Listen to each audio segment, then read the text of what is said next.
Time now for Focus. 2.5 weeks after the Olympic Games wrapped up in Rio de Janeiro, it's time for the world's Paralympians to take centre stage. And the medal table could end up looking very different to the one in August. For example, Tunisia was 75th in the Rio Olympics. But in the 2012 Paralympics, the North African country did much better. It was 14th. So what's behind that result? Sandra Lutiens sent us this report from Tunis. And the 200 meters race for paraplegic athletes is off to a flying start. Earlier this year, we were at the Tunis International Meeting of Disabled Athletics, one of the last big events before the Paralympic Games in Rio. In this type of competition, contestants are categorized both by sports and disability. On this day, all eyes were on the local athletes. In the world of Paralympic sports, Tunisia ranks in 5th position. Tunisian disabled athletes are very successful, in fact, far more so than the country's able-bodied ones. Among these homegrown champions, javelin world record Henya Ayedi. I'm starting to like that, winning medals. I don't want to rest on my laurels. I always want to be on top of my game whatever I do. I used to have an able body, so keeping up with sports really changed my life. At 19, a botched surgical operation cost Henya the use of her legs. Since then, the 36-year-old Tunisian has been working her javelin throw and the shot put all year round, 6 days a week. I alternate. One day is technical training, the next day is bodybuilding. I'm one of the seniors here, so I help the others out. Before, I had no clue about athletics. I used to play football with my brothers. When I became disabled, they told me I could do athletics, and I told myself, why not? Henya's coach, Mohamed Ali, turned down several offers from abroad to stay here with his favorite athlete.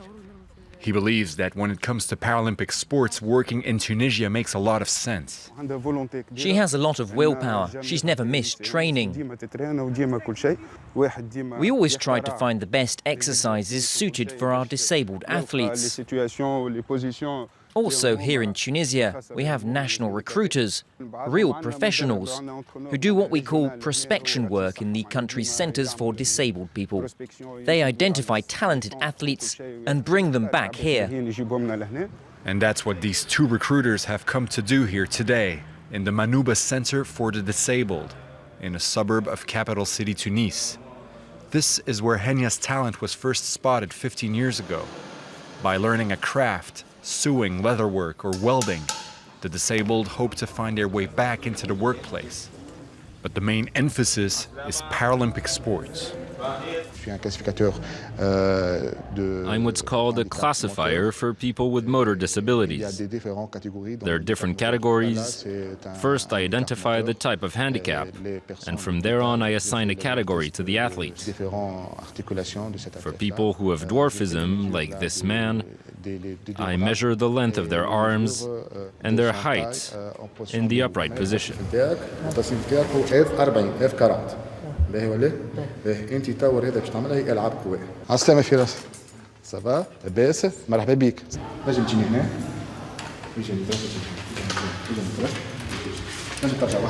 Before his accident, Firas was a runner and a full-contact boxer.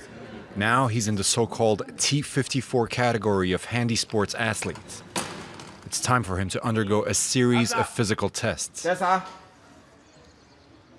And this wide network of coaches and recruiters is based here at the Tunisian Federation of Disabled Sports, which operates on a yearly budget of 250,000 euros.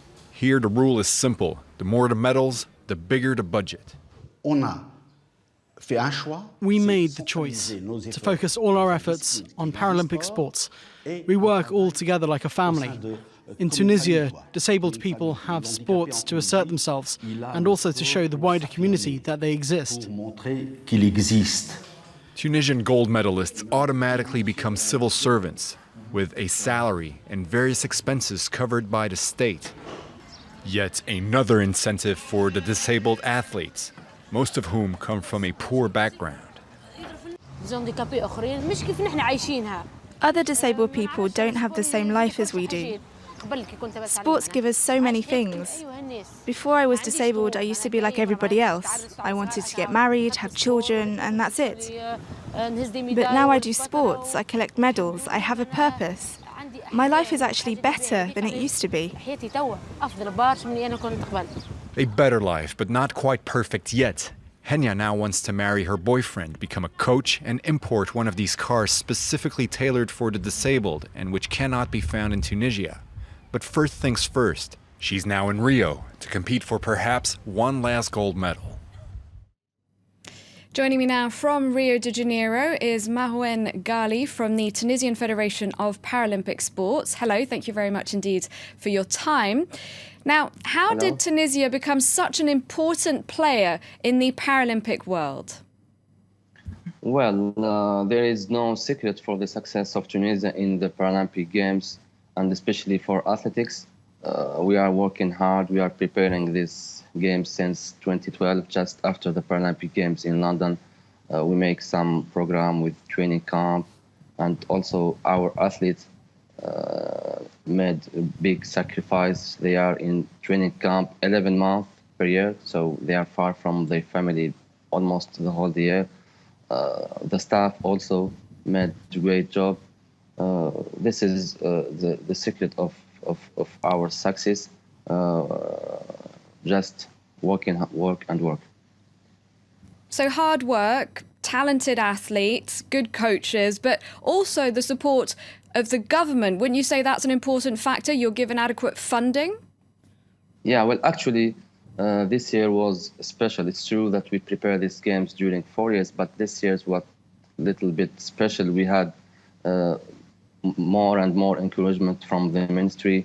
That's why they support us to achieve our technical program. We have this year, it was the first time that the Federation organized 4 training camps outside Tunisia, 2 in Poland and 2 in altitude in Algeria and Morocco for the middle distance athletes. So basically this year we have each month we organized one training camp with 3 or 2 weeks, and that's why we feel the support of not only the ministry, but we feel the support of all people in Tunisia, and this is a great support and help our athletes to achieve their goals. So there is also a lot of interest then in the event from the Tunisian public? Sorry?